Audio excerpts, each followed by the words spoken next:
Resulullah Aleyhisselatü Vesselam o cahiliye döneminde yani artık karanlığa tamamen boğulmuş ki insanlar insanlıktan çıkmış o dönemde. Öyle vahşi bir toplum. Mehmet Akif de öyle diyor. Diyor ki sırtlanları geçmişti beşer yırtıcılıkta. Dişsiz mi bir insan? Onu kardeşleri yerdi. Yabancıların onu parçalamasına gerek yok. Öz kardeşleri onu parçalardı. Öylesine bir cehalet hakimdi. Hak yok, hukuk yok, adalet yok, sevgi yok, saygı yok, sadece çıkar var. Bütün hayatları çıkar üzerine kurulmuş bir toplum. Zaten fakirlerin hayat hakkı yoktu. Genellikle ya köleydiler veya fakir iseler zaten o kas sistemiyle onlara selam bile veremezlerdi. Yani bırakın onlarla oturup kalkmak, konuşmak, selam bile veremezlerdi onlara. Çünkü o aristokrat takımı selam vermelerini bile zul kabul ederler, hakaret kabul ederlerdi. Öyle bir toplumdu. Yine bilirsiniz o derece vahşileşmiş bir toplum ki öz evlatlarını canlı canlı, diri diri toprağa gömmekten çekinmezlerdi. Çekinmezlerdi yani. Kur'an diyor ya ve izel mev'udetu su'ilet.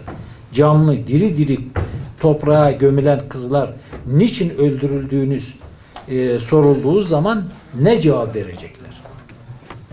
Ha bugün de maalesef canlı canlı, diri diri toprağa gömülen bir nesil var.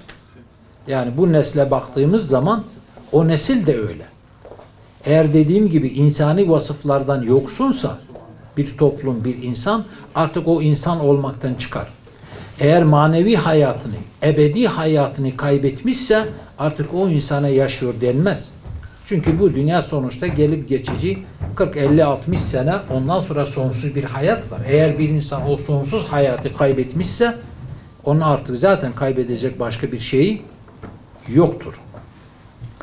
Dolayısıyla öğretmenler son derece önemli bir mevki ve makamdadırlar. Her ne kadar günümüzde maalesef öğretmene layık oldukları değer verilmiyor, kadro kıymeti bilinmiyor ama gerçekte en değerli meslek, en üstün meslek, en saygın meslek öğretmenliktir.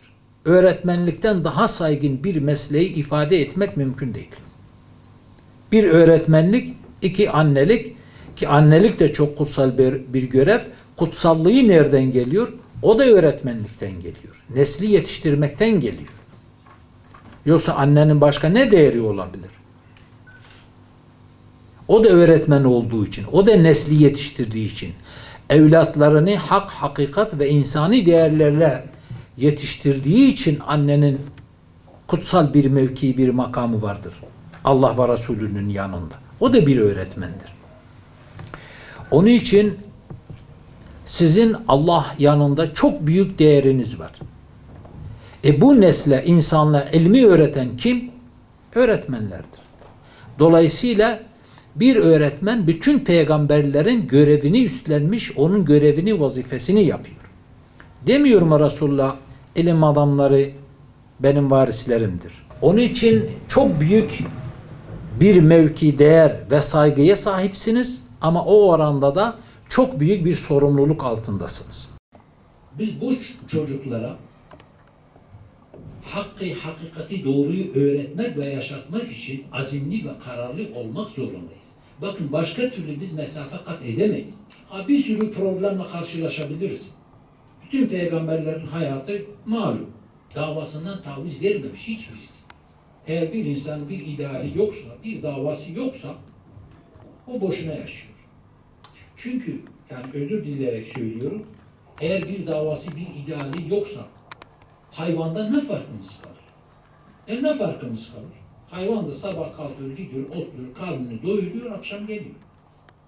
Biz de eğer bir davamız yoksa, bir idealimiz yoksa, bir hedefimiz yoksa, biz de çalışırız, sabah çıkarız, işte gider, çalışırız, akşam gelir, karnımız doyur, uyuruz. Bir farkımız kalmaz. Bizimle hayvanlar arasında tek fark bir davamızın olması, bir idealimizin olması.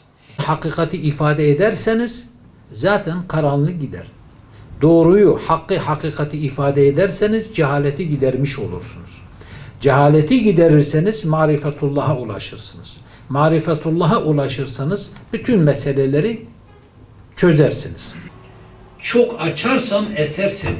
Bunu çocuk söylüyor öğretmen. Mis kokarsam hüner senin. Ama bir de solu versem günah senin. Günah senin öğretmenim. Ben tohumum, çiftçi sensin. Çok sularsan ürün senin. Bol olursam verim senin. Ama bir de çürütürsen hata senin. Hata senin öğretmenim. Ben elmasım, sarraf sensin, şekil veren. Şekil veren sensin. Pırlantayım, emek senin. Parlıyorsam yaldız senin. Ama bir de parçalarsan kırık senin öğretmenim. Ben boş defter, kalem sensin. Doğru yazsan yarın senin. Güzel yazsan ikbal senin. Ama bir de karalarsan vicdan senin. Vicdan senin öğretmenim. Ben öğrenci, sen öğretmen. Başarırsam hüner senin. Kazanırsam zafer senin. Ama bir de kaybedersem yok diyecek başka sözüm. Yorum senin öğretmenim. Bu çocuklar önce Allah'a, size emanet. Teşekkür ediyorum.